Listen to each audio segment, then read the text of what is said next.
Hey, besties. Let's throw some shade, honey. You ready to get into it?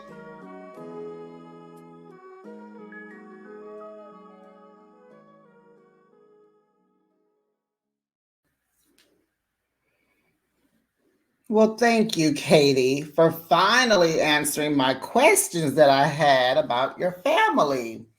I had to wait 6 or 7 episodes later, but you really gave us the tea. Thank you.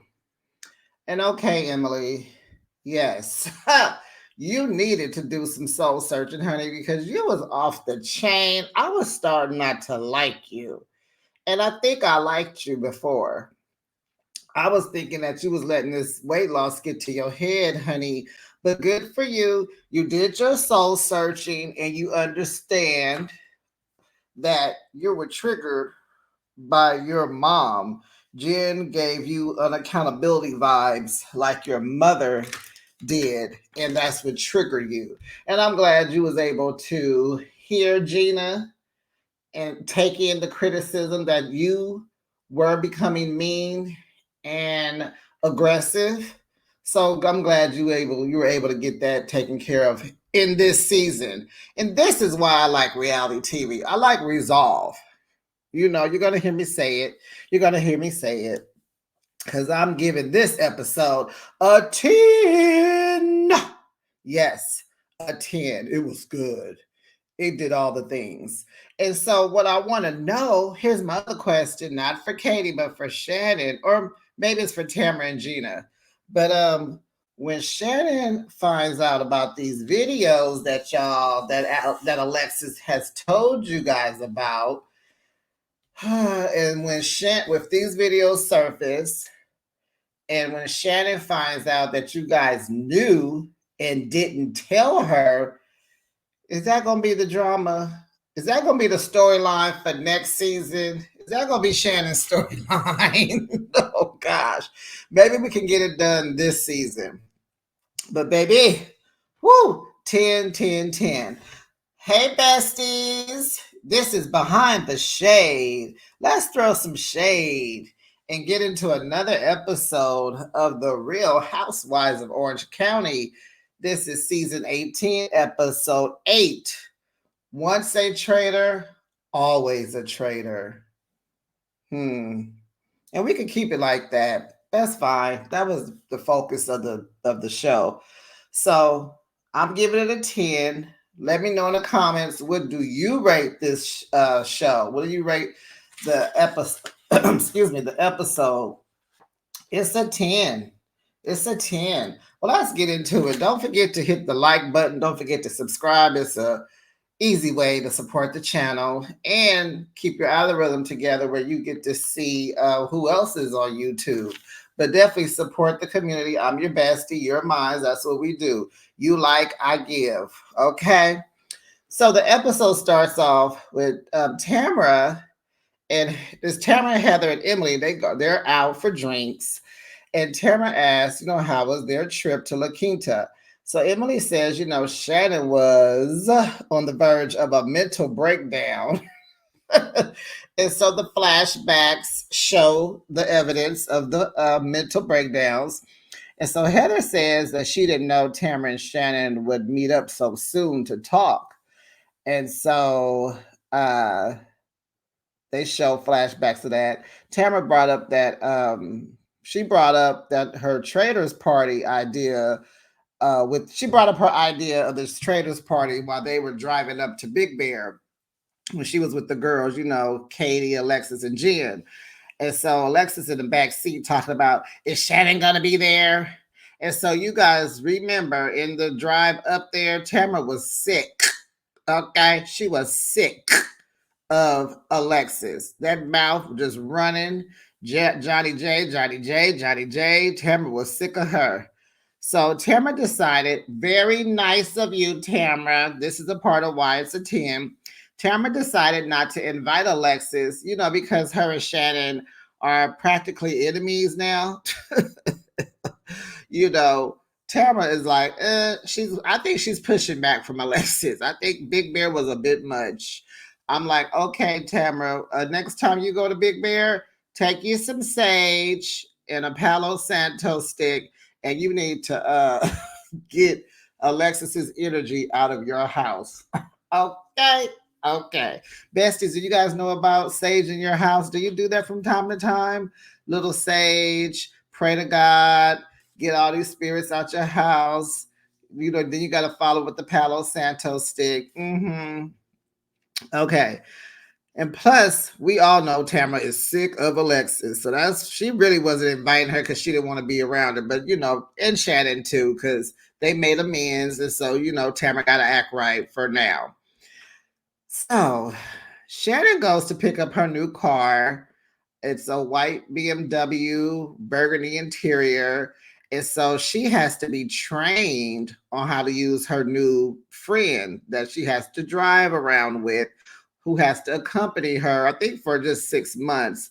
But the breathalyzer, this is a part of her life now because she's choosing to want to drive. She had told Tamara, she has clothes that's been piled up since New Year's Eve, and she would like to drive them to the cleaners. So you either have to do the breathalyzer in your car or you just can't drive. You'll have a suspended license for 6 months. But it sounds like Shannon hasn't been driving for 6 months already.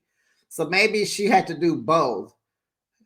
Couldn't drive for 6 months, and then when you do start driving, you have to use a breathalyzer. Maybe she said it wrong because she's already been getting rides and Ubers for 6 months.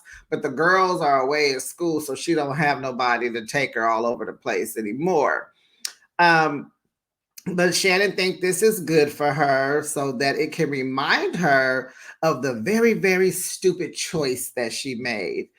And I understand that it was, alcohol was a part of this, but I'm really leaning more towards that was emotional. You was upset and you had to let him know. Because girls, some of us, some boys or men, young men, when we were younger, the only thing really that's bad about it is Shannon is this old doing this. But y'all know y'all was doing this back in the day when you was in your late 20s, maybe early mid 30s.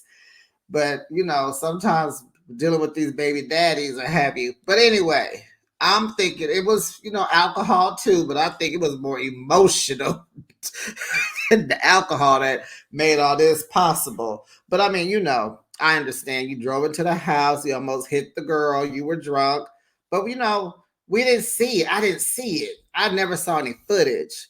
But just looking at Shannon, you just see how emotional she is and how intense she can be. So anyway, yeah, calm down with the no drinking and driving, Shannon. No drinking and driving. I probably sound crazy to y'all. And look, I understand what I'm trying to say, so don't mind me. Don't hold it against me. But you understand what I'm saying? I'm thinking her emotions played just as much as the alcohol, but the two together is not a good combo. So anyway, back to the breathalyzer, child. So you have to blow and hum into this thing, right? So Shannon had to figure it out.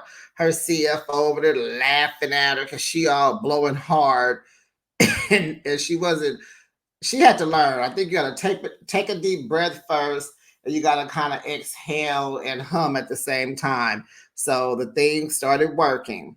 And so what this breathalyzer does, y'all, is it will ask you at random times between 5 to 20 minutes, it'll ask you to blow into it. Regardless if you're driving or not, you have to just blow, take a deep breath, hum, and blow into this thing every 5 to 20 minutes, or you will be violated. You can't unplug it because that's a violation. You can't ignore it because that's a violation. And after 3 violations, you have to go back down to the place, pay a fee, and get it reset. Oh boy.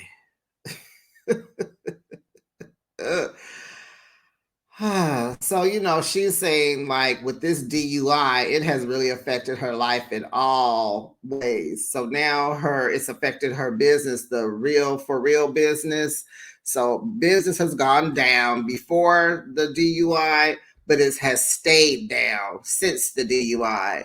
And so she thinks that people are not subscribing or shopping with her because of the DUI. So she wants to take her name off the product, off the business, because she thinks it's a bad, thing. So she wants to do that. But it's like, people already know. And what is a real for real business? I gotta look that up. I didn't look it up. I remember her commercial about mailing stuff without the post office or something, but I don't know. What she said something about healthy. I should have looked. Where's my phone? Anyway, you guys are telling me, besties. Tell me what is her business, the real for real. What is that? Was she selling some juice? So, child. So here we go. So Katie and Jen are doing yoga at Ryan's house. I said Ryan's house. I sure did. Jen doesn't have a house, okay? They're at Ryan's. And so Katie texts Heather to apologize. Honey, Heather paid her dust, smoke through a whole shade tree. She threw our channel at Katie. She never responded. You talk about shady. What sign is Heather? Have I ever looked? Heather might be an Aries. I gotta look. Let me know, you guys. What sign is Heather? Because she just is like, she stands on business. That's all I can say about her. I respect that. So Katie is in her confessionals, honey, talking about she is not going to be kissing Heather's ass beep. She said, I'm not Gina. I said, no, you didn't. No, you did not. Did you just do that? Girl, you better. I like Katie. Do y'all like Katie? I think she's a good addition. She's a good addition. I like Katie. I think she got right in and everything. So let's get to what I've been wanting to know since day one. Are we there yet? Let me see. So they're talking about their divorces. And so Jen is saying, as she's listening to Katie, that their divorce situation sounds the same. So Katie had her daughter at 20 years old. And so then she decided to marry her, the baby's dad at 21. And so she said, child, 2 days before the wedding, his brother told her good luck. And then she had thoughts already that this wasn't the right thing to do. But her parents pushed for it because she's a good old wholesome Catholic girl. So then the couple had 2 more children in the marriage. And so they broke up a lot. Like she kept, because Jen asked her who left who. And so she said she left a lot. Like they would just, it was, their marriage was terrible. So she would leave. So it was just one time she left and she never went back. So she just left, left all her stuff there with him. And then he ended up throwing her stuff out. So she has no history, no childhood memories, no scrapbooks, no yearbooks, no photos, no nothing. He threw all her stuff out. Child. That is scandalous. I'm just sitting here thinking, like, if that was me, and you know the rest, bestie, fill in the blanks. So her oldest 2 kids are with her. I think the girl name is Callie. I'm gonna say Callie. And the second child is a boy. She got 3 boys and a girl. So the second boy is Gavin. So this is the boy who stayed in San Diego. So he stayed in their home in San Diego so he can finish school. So they moved her niece in to be with him. So I'm assuming she was grown. So she stayed at the house to watch Gavin, be there with him so he could finish school. And so Matt, Katie's husband, he worked in San Diego for a few days out the week. So he was there too. So that's who he was staying with in San Diego, because I was assuming her parents lived there and he stayed with the parents. But later on, she tells us that her mother had got cancer, but we don't know if the mother survived or not. So we don't know, we don't know where the parents are. So now I want to know, well, where are your parents and are they still alive? I've still got more questions for Katie. Okay, so That but so I guess now that Gavin is out of I'm guessing Gavin is out of high school now, so he's with her in Orange County.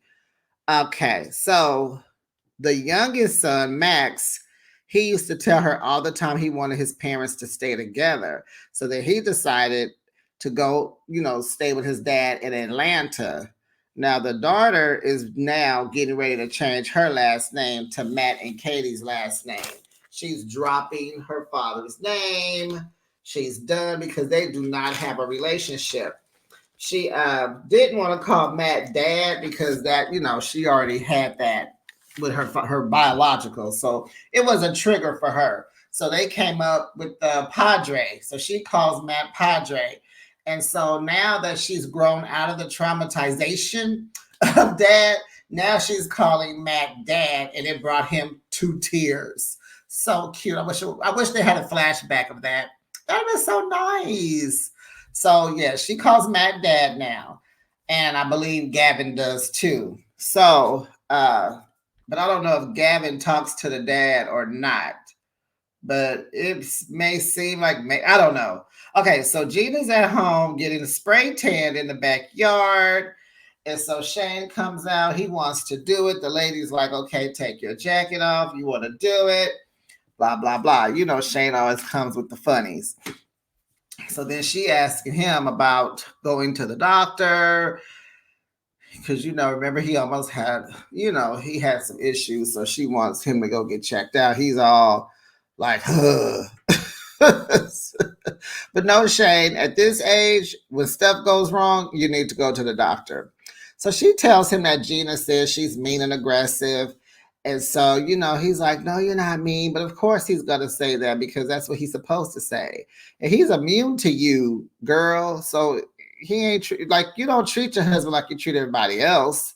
So he ain't thinking about all that. So she explains to him how rough it was growing up. And I really forgot about Emily's past with her mom. I forgot that they had a terrible relationship. And now I'm thinking about the time she was trying to call her and something. And I think, didn't she come to the house and visit one time or some girl? Yeah, I remember something. And so she's just talking about how she grew up. She's crying. And she said, my mom never took accountability, like Jen. She said, I've never been coddled. I don't know what it is to have, to be taken care of. No one stepped up. I didn't have lunch. I didn't have money. And so Jen's personality triggers her because Jen is the opposite. Jen has always been taken care of, and she's never had to fend for herself. So her and Emily are total opposites. And so I'm glad Emily did some soul searching. So, pretty much Jen reminds Emily of her mom. So, her take on life was she had to be mean and aggressive because she had to figure life out as a kid, and that's not fair. So let's all give Emily a clap because she did good with getting that together because she has been getting on my nerves. I'm like, goodness gracious. So she says she knows she needs to apologize to Jen.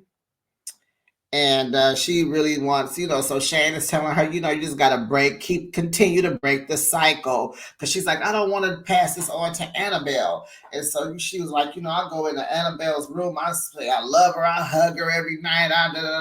And so Shane tells her that she's a good mom. Because she asked, am I a good mom? He said, yeah, Emily, you broke that chain, but you need to heal yourself. Okay. So Tamara takes Sophia out driving. Ooh, honey. So Sophia did a gap year. And a gap year is when you get out of high school and you don't go straight to college. You take a break. So you take a year off and then you start college. So she enrolled to a college and they text Tamara, how you going to go enroll in college and you don't even talk to your mother about it?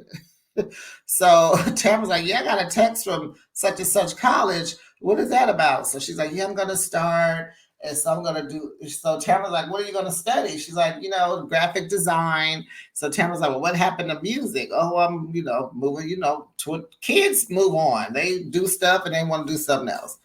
So Tamara explains to us that Sophia has had anxiety, so she didn't want to move away, move out the house, and go away to college. So she kind of stayed up under Tamara.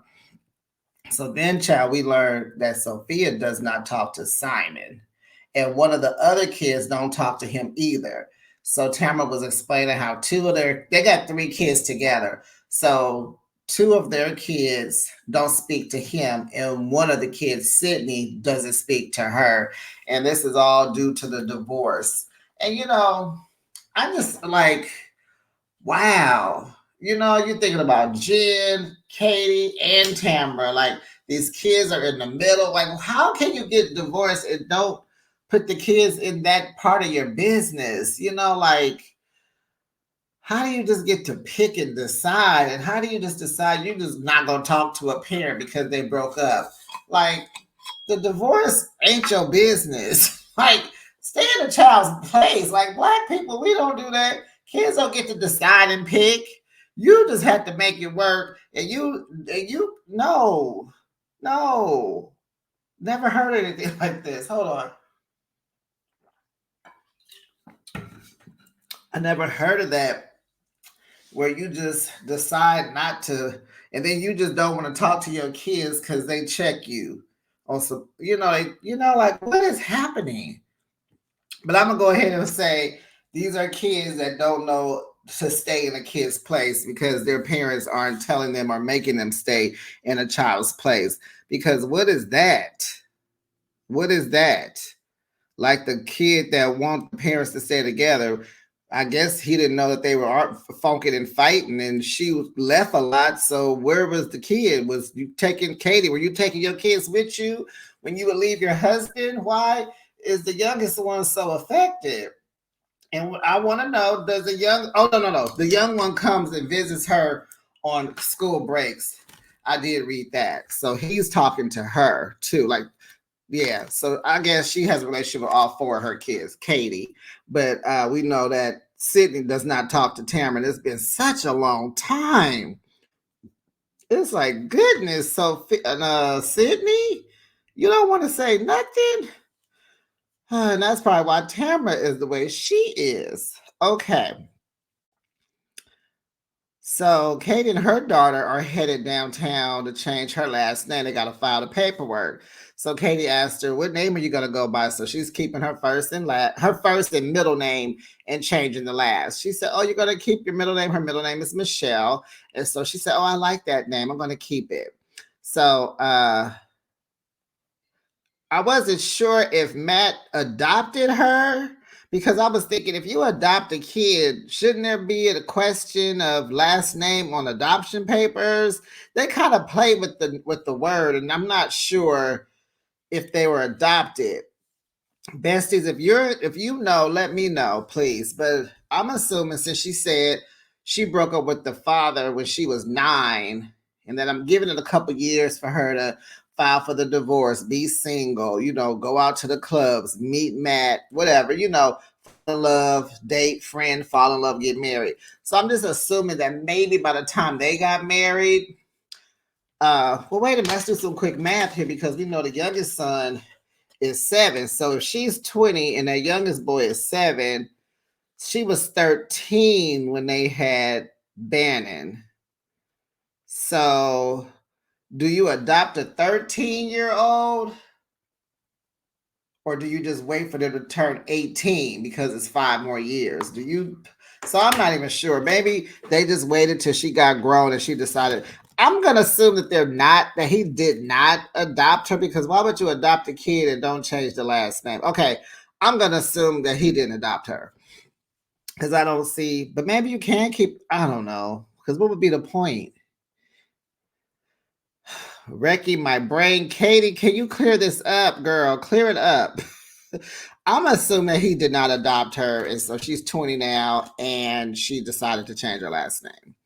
Let's move on, because Katie, you were clear on some things, but some things it's not. So her biological wouldn't let one of her sons see her mom when she had cancer. Oh, well, can I say that word? I don't even know. I need to pull up the words you can and cannot say. Okay, so he wouldn't let the young. I'm gonna say it was. I'm assuming it was the youngest son. He wouldn't let the kid come see his grandmother when she was sick, and so the daughter texted him and told him how selfish he was about that child, and he never communicated with her ever again. He didn't tell no happy birthdays, no congratulations on graduations, nothing. They just don't communicate at all. So now it is time for Tamara's Traders Party, and everyone has to dress in Scottish attire. And so the host comes out, and child, she'd have brought Teddy. I was thinking Alexis, but then I said, well, she said she wasn't going to invite her. But honey, Teddy comes from around that corner, honey, and shocks all the girls, honey. And a lot of people are like, oh, she looks good. Oh my God. And then somebody was like, did she come in on I think that was Gina talking about, did she come in on a horse? And then Vicky can't stand her. Here they go Tamara's minion. It is because of their podcast. And so she comes out and she's like, welcome, Housewives and Vicky. Girl, girl, Teddy, really? So Heather turned and looked. It's raining, mind you, at this mansion. It's raining. And Heather gave a quick look to Vicky because she's holding an umbrella over her because, you know, they don't want their hair to frizz. Child, Vicky was like, no, Heather said that was rude.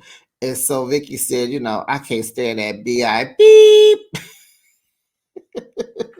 Ah. So the host picks the traitor of the part, you know, for this game, and everyone has to pick who. No, the host picks the traitor, and everyone has to pick who they think the traitor is. Right? That's the whole point of this game. So I didn't watch Traitors when it came on because apparently Tamara was on there, but she wasn't on there for long. So there's some missions you have to complete, and you can be unalived. So it's pretty much just a bad mind game, right? So they had to fill out these forms, and so it was asking questions like who is a liar, and so Teddy selects the traitor, and then they go to the bar. So let the games begin, type of thing. So the traitor actually speaks a few times on a confessional, but she's blurred. And I had my picks of who I thought it was.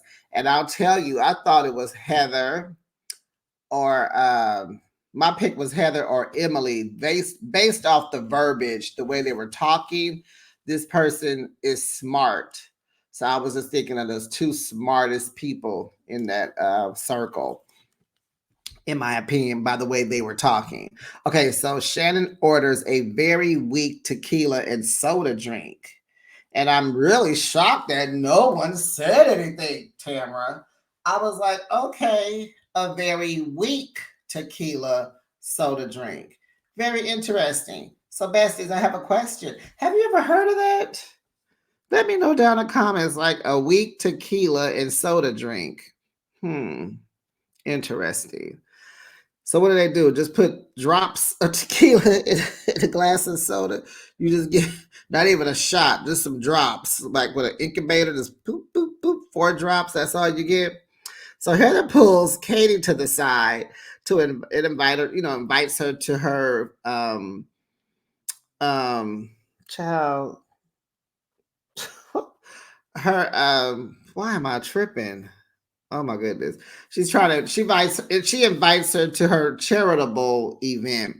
I forgot what it's called. I didn't write it down. And it's in Sonoma here by my house. They're going to Sonoma. So Katie tries to apologize to Heather, but Heather is cutting her off at all costs. Heather don't want to hear that mess because you know Heather is about action, not words. So she tells her she wants to move on because she's not interested in becoming friends. Okay. She pretty much is not going to go out her way not to invite you to something. Pretty much, you're my coworker. You're in this circle. You need to come because you're my coworker and you're in this circle. So they flash back to Tamara telling Heather to give Katie another chance when they went out for drinks earlier at this episode. So she's like, you know, give her another chance. She's cool. So Heather was like, Okay, I guess, you know. So, um, Heather's thing is like, I'm just inviting you to my event. That's it. We don't need to rehash anything. We're not friends, but hopefully you can get to know me now. So Katie says, thank you for inviting me. And she says she would like to come. Of course, you would like to come. You have to come. So Heather is asking people, who do they think the traitor is, getting all people riled up. I said, go ahead, girl. So Gina's like, I don't, it's not me. I don't know. So she says, so Heather tells her that she talked to Katie. And so, Heather's like, it's about that action, not what you say. And so Gina's like, uh-huh. So honey, at the bar, Emily apologizes to Jen.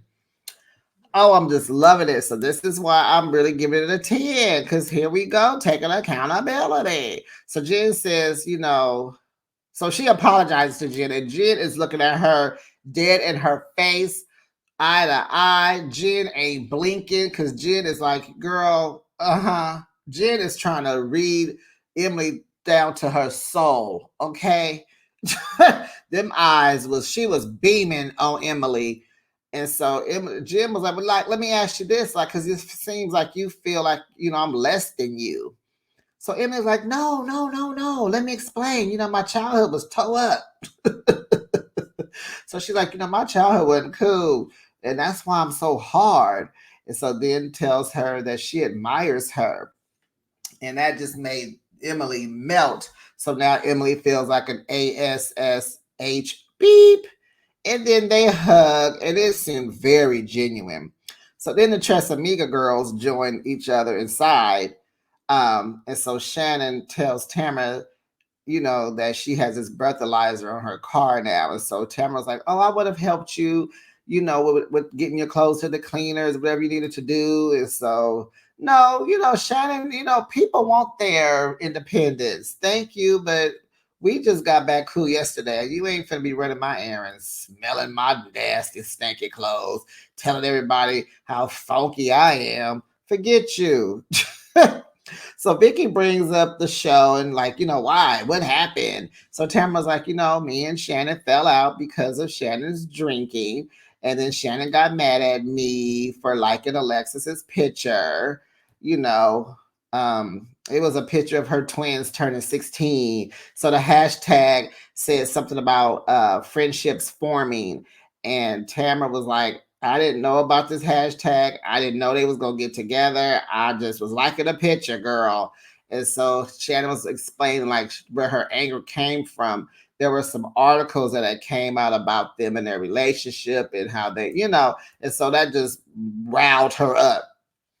So they're like, okay. So Shannon shouts, I don't want anything to do with Alexis Bellino. So Gina, Heather, and Katie are at the table discussing, the video that Alexis has that, what Alexis been talking about. So Heather is staying out of it because Gina's like, well, do you know? Did you hear? What is it? And so Heather's like, I don't know. I ain't got time. I don't care. So Katie pretty much repeats what she heard in Big Bear. Johnny J got these tapes that will ruin Shannon's life. But that's all she says. She doesn't say what we heard that Shannon almost ran his daughter over. Oh gosh. So now Gina's deciding if she should tell Shannon or not. Well, just okay. Because I get it. You want to stay out of it. Okay, then stop talking about it. Because somebody at this table is going to run back and say what you said. Then they're going to have a flashback of you saying stuff. So why don't you just be quiet, Gina? Just shut up. So, and Gina has to learn the art of shutting up. So Shannon says it's hard to be around Alexis now. And now, and so she's telling the girls that her attorney had sent his attorney a settlement offer and they did not accept it. He will not take a nickel, penny, dime, quarter under the $75,000. Ooh, Johnny J, you a mess. And what we know in real time is that he just gave Alexis a ring and he proposed. So now we know what he needed that $75,000 for. He got to do the whole woo wop with the ring and the trip and the whatever and the wedding and the woo wop wop. So they're moving forward. But I don't know. Do you guys know if this case has been settled? Did Shannon have to pay him? Do we know? Besties, do you know? Okay, let's move on. So Tamra, oh God, this episode was so good. It's so much to unpack. So wait, so okay, so Tamara said, "Look, can I like give you a little heads up? Can I offer some advice?" So it's like, yeah. So she said, they want you to clear his name. And child Shannon went off. I won't lie for him. I am too old. I'm not gonna be this old lying. Ah, da, da, da, da, da, da. She's going, okay. So Tamara's like, okay, calm down. So now Tamara doesn't want to tell Shannon about the videos either, because she is just going off. We ain't gonna no telling what she gonna do if y'all tell her about the video. So now Tamara doesn't want to tell her. So they decide to get back to talking about the Tres Amigas, because they're like, you see how we're talking about the Tres Amigas, and now we're talking about Alexis and John. Like, let's stop doing that. And Vicky like, yeah, get back to the Tres Amigas. I want to talk about the Tres Amigas. Don't I sound just like her? That was my girl. I like Vicky. Vicky was my girl. So Tamara wants to move forward with the girl. She said, they always pull me in. We go back, we go forth. And she's like, we don't have to go back in history. We can just move forward. So production asked Tamara, would she get back into the group, do the show again? Was she willing to re-enter into the Tres Amigas? She told them, she said no. But she didn't tell the girls that. They ended their little squash beef or whatever. They did their little Tres Amigas dance, whoop, wop, whoop, wop, whoop. And then they joined the ladies back at the table outside. And I'm like, Tamara, you didn't even tell them. Like, they think that you're going to get back on the show. So back at the table, Teddy breaks them into groups, 3, 3, and 2. And then she explains the rules. So whoever answers the most correct questions, they get immunity and they can't be unalived. So the question was, who's defensive? And Shannon won that question. And then the second question was, who's the first to throw you under the bus? The answer was Tamara. So yeah. And then the third one was, who drinks the most? Who wrote that question? Because man, Teddy did it, her old shady self. So did you see Shannon's face turn? Mm-hmm. Then Katie's face was like, them eyes opened up, honey. And then Vicky's face, she had her glass to her mouth like, me? That was a cute little kiki right there. So who won that question? I think it was Shannon. And so the last question was, who is the biggest traitor? And Tamara wins that question. So Shannon and Jen, they were the two people in their group, so they won. So the traitor has to pick who they want to unalive. So they told Teddy on the side. So Teddy goes around the table and she has her pole, her stick or whatever. She kind of tap it twice, sometimes 3 times. And so she picked Tamara. And Tamara is mad. Who wanted me unalive? Who wanted me? And no one said anything. But and then Teddy places this box. Okay, so I'll tell you. So actually, Teddy picked the wrong person that the traitor picked. They did not pick Tamara. Teddy picked Tamara. So the traitor says later on that, I'll say it, and I'm going to say it again. I'm going to repeat it, but I'm going to just say it now. The traitor said that Teddy is the most is a traitor because she traded her pick. So Tamara's all mad. So then Teddy places a box on the table and it has name cards in it. And it also has live crickets in it. And you got to put your hand in this hole and the crickets get all on you because crickets are supposed to be good luck, Shannon told us. So Gina pulls out crickets in her name. So I think Katie put out her name. She was saved. Gina pulls out a whole bunch of crickets. Everybody jumps up, running. The crickets are all over the table now. Shannon hiding behind production. It's a mess. So Emily grabs a whole handful of crickets because she's like, oh, I'm used to this. I'm from Ohio. Okay, girl, but you're not in Ohio no more. Tamara had one on up under her on her chin. They were like, "Did you eat it? Did you eat it?" It was a mess, child. So the traitor said in a blurred image in the confessionals that she picked Vicky to be unalive, not Tamara, because she needed Tamara because Tamara was her best decoy that creates the confusion. So this is why now they're picking someone else to unalive. So Shannon is picked for immunity, and Vicky is picked to be unalived. Child, a mess. So Teddy, they were walking because they were supposed to go do this boat mission with this little plastic boat in the pool. And so Teddy pushes Tamara in the pool. Now she's all wet, looking like a little wet poodle. Heather had to get a towel for her, and Gina was sitting under a heat lamp at the table. So she sits on Gina's lap to get warm. So they all decide they're not doing the boat challenge thing because, you know, it's cold. It was raining earlier, it's cold, and now Tamara is wet. And you know she gonna start stinking. So they don't do the boat mission. Because the little wet dog got to dry off. And so lastly, they have to pick who they think the traitor was. So everyone thought the traitor was Emily. A lot of them thought it was Emily. Only Tamara and Vicky, they thought the traitor was Heather. And Emily picked Gina.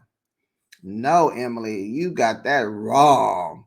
So I thought Heather or Emily because they're the smartest out the group. Like just the way the traitor was talking, I knew it was either Heather or Emily. And so Katie said, oh, so it was Heather. Heather was a traitor. So Katie says, how fitting. Everybody is shocked and like, oh my God, you was just running around here asking us who the traitor was, and it was you. And you was walking around talking about, did you hear the tap? She tapped 3 times once. And she's like, she was good. So Katie was like, how fitting. She's an amazing traitor. Does she act? I'm not sure. And I was like, yes, Katie, she actually is an actress. How did you know? Yes, Heather is an actress. She does act. So then Heather said Teddy is the biggest traitor because she unalived the wrong person. And then the episode goes off. They show previews for next week. I don't know if Jen and Ryan are really getting married or is this some kind of prop or they practicing or I don't know what's going on, but she got on a little simple wedding dress with a veil and he's arguing with Tamara and they're somewhere and Ryan asked Eddie for a hug. Eddie said no because Ryan talks about Tamara and Eddie. Because remember, Ryan used to go to Tamara and Eddie's gym. What else? Shannon stormed off. Emily was calling for her, and she said she'll catch an Uber. It was just a lot going on next week, besties. But you let me know how you rate this episode. It was a 10 because it was a lot of resolve, and I liked it. I like harmony. You know, I like that Emily got herself together. I like Katie. Katie apologized. Emily apologized. You know, the Trace Amigas are connected again. It was like everybody's getting along. So yeah, but next week we will have drama all over again. So don't forget to like this video, besties, and I will see you on the next video. Bye, besties.